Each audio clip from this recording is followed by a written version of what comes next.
Second part में हमने कुछ इंपॉर्टेंट एक्सपेरिमेंट्स को डिस्कस किया था जिनका फोटोसिंथेसिस की डिस्कवरी में डायरेक्टली या फिर इनडायरेक्टली कोई कंट्रीब्यूशन है।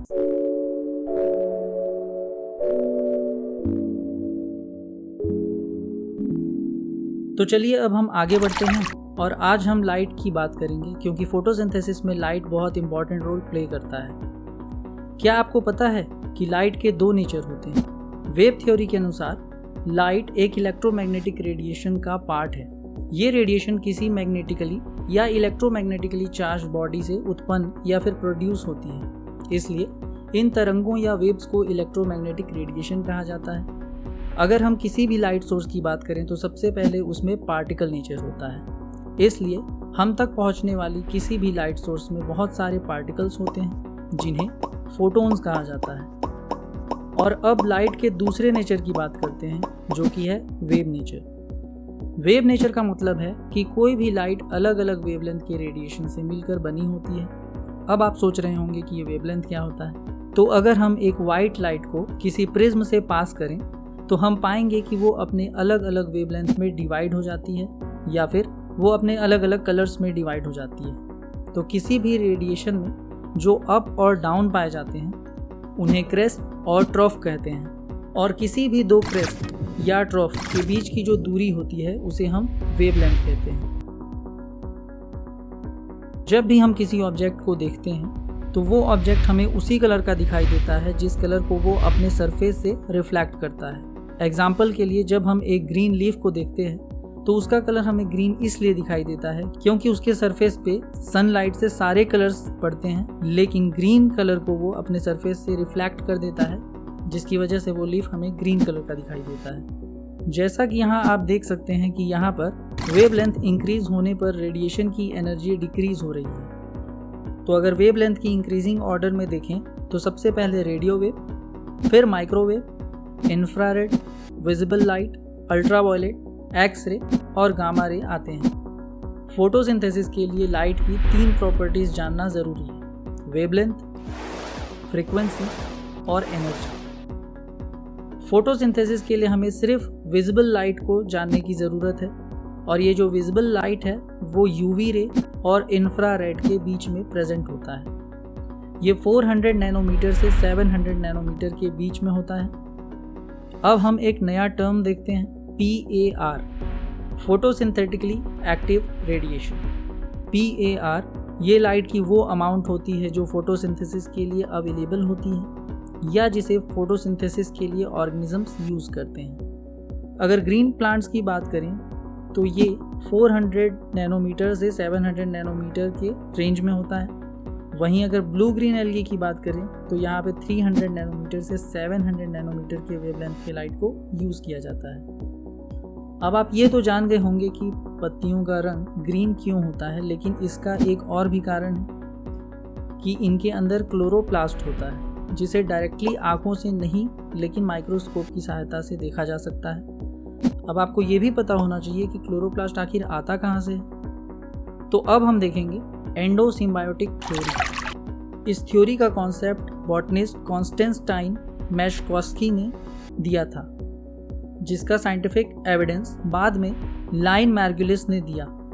इस थ्योरी के अनुसार लगभग 1.5 बिलियन ईयर्स अगो पहले कुछ ऐसे प्रोकैरियोटिक सेल्स थे जो सनलाइट को यूज़ करके अपना फूड बनाते थे फोटोसिंथेसिस के हेल्प से, और ये फोटोसिंथेटिक बैक्टीरिया थे। और इनमें से कुछ बैक्टीरिया ऐसे भी थे जो ऑक्सीजन का यूज़ करके ATP बना रहे थे।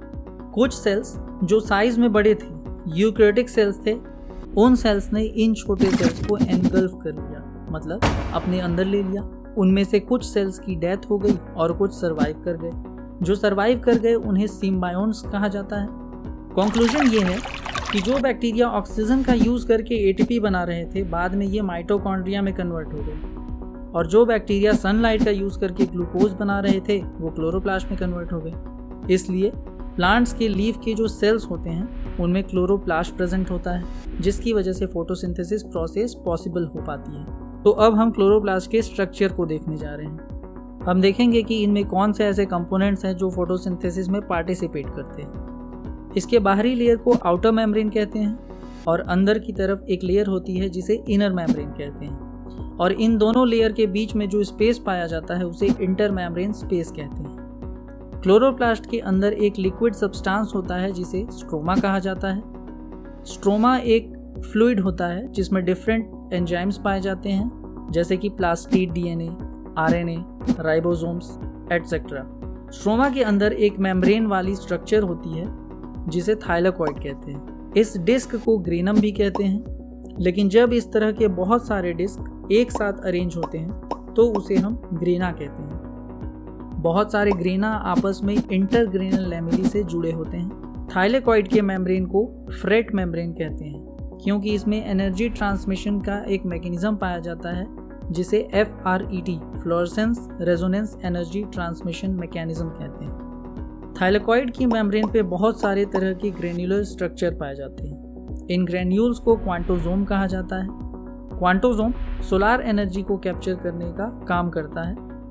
इन ग्रेन्युलर स्ट्रक्चर में photosystem second, photosystem first, ATP synthase, cytochrome B6 पाए जाते हैं। इंटरग्रेनल लैमेली में फोटोसिस्टम सेकेंड नहीं पाया जाता है, सिर्फ फोटोसिस्टम फर्स्ट पाया जाता है। थाइलेकॉइड के अंदर फोटोसिंथेटिक पिगमेंट्स भी पाए जाते हैं जिनमें ग्रीन पिगमेंट्स में क्लोरोफिल A और क्लोरोफिल B होते हैं। येलो और रेड पिगमेंट्स भी पाए जाते हैं जिन्हें कैरोटीनॉइड्स कहते हैं। जैसा कि हमने थोड़ी देर पहले देखा कि स्ट्रोमा में डिफरेंट एंजाइम्स पाए जाते हैं, उसमें से एक इम्पॉर्टेंट एंजाइम है रूबिस्को। रूबिस्को लाइएज फैमिली का एक एंजाइम है।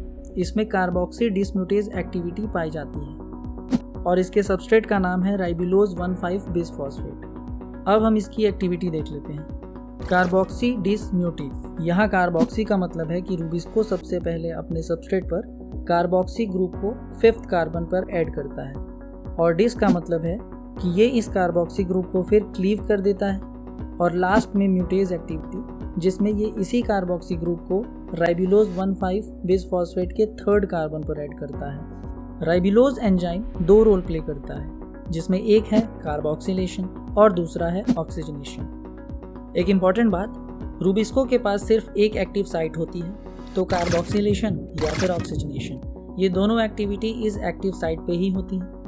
अब आप सोच रहे होंगे कि इन दो अलग अलग एक्टिविटी को एक्टिवेट करने के लिए कौन से कंडीशन ज़रूरी हैं। तो फर्स्ट कंडीशन में अगर कार्बन डाइऑक्साइड का कॉन्सेंट्रेशन एटमॉस्फेयर में 0.04% या उससे ज़्यादा होगा तो रूबिस्को कार्बोक्सिलेशन एक्टिविटी शो करेगा। इट मीन्स वो कार्बोक्सी ग्रुप को अपने सबस्ट्रेट पे ऐड करेगा। और दूसरा कंडीशन है कि अगर ऑक्सीजन का कंसंट्रेशन एटमॉस्फेयर में 21% है तो रूबिस्को ऑक्सीजन को सबस्ट्रेट पे ऐड करेगा, जिसे ऑक्सीजनेशन एक्टिविटी भी कहते हैं। रूबिस्को के स्ट्रक्चर की बात करें तो ये टोटल 16 सब यूनिट से मिलकर बना होता है, जिसमें 8 लार्ज सब यूनिट होते हैं जो क्लोरोप्लास्ट के DNA से बनते हैं और ये कैटालिटिक रोल प्ले करते हैं, और बचे हुए जो 8 सब यूनिट हैं वो स्मॉल सब यूनिट होते हैं जो न्यूक्लियर DNA की सहायता से बनते हैं और ये रेगुलेटरी रोल प्ले करते हैं। रूबिस्को एंजाइम सबसे एबंडेंट प्रोटीन है, या हम ये भी कह सकते हैं कि सबसे ज़्यादा पाया जाने वाला प्रोटीन है हमारे प्लेनेट अर्थ पे। अब फोटोसिंथेसिस रिएक्शन पे डायरेक्टली जाने से पहले एक लास्ट कंपोनेंट देख लेते हैं। जब 2 या 2 से ज़्यादा थाइलेकॉइड्स के मेम्ब्रेन आपस में जुड़े होते हैं तो उस जगह को एपरेज मेम्ब्रेन कहा जाता है। लेकिन अगर कहीं सिंगल थाइलेकॉइड प्रेजेंट है जिसकी मेम्ब्रेन से कोई दूसरा थाइलेकॉइड का मेम्ब्रेन अटैच्ड नहीं है तो उसे हम नॉन एपरेज मेम्ब्रेन कहते हैं। एपरेज मेम्ब्रेन में फोटोसिस्टम फर्स्ट और फोटोसिस्टम सेकेंड दोनों ही पाए जाते हैं और साथ ही साइटोक्रोम B6F भी पाया जाता है। नॉन एपरेज मेम्ब्रेन में फोटोसिस्टम फर्स्ट, ATP सिंथेस और साथ ही साइटोक्रोम B6F भी प्रेजेंट होता है। अब तक हमने सारे कंपोनेंट्स को डिस्कस कर लिया है जो फोटोसिंथेसिस रिएक्शन में पार्टिसिपेट करते हैं, और जो इम्पोर्टेंट पॉइंट्स हमने डिस्कस किए हैं अक्सर उन्हें एग्जाम्स में पूछा जाता है। तो नेक्स्ट पार्ट में हम डिस्कस करेंगे कि नॉन फोटोकेमिकल क्वेंचिंग क्या है, किस तरीके से प्लांट ज़्यादा तेज इंटेंसिटी की लाइट को कम इंटेंसिटी में कन्वर्ट करते हैं, लाइट रिएक्शन क्या है, डार्क रिएक्शन क्या है। तो वीडियो देखने के लिए थैंक यू, और इस टॉपिक की कंप्लीट नोट्स के लिए हमारी वेबसाइट padhoBio.com पे विजिट करें।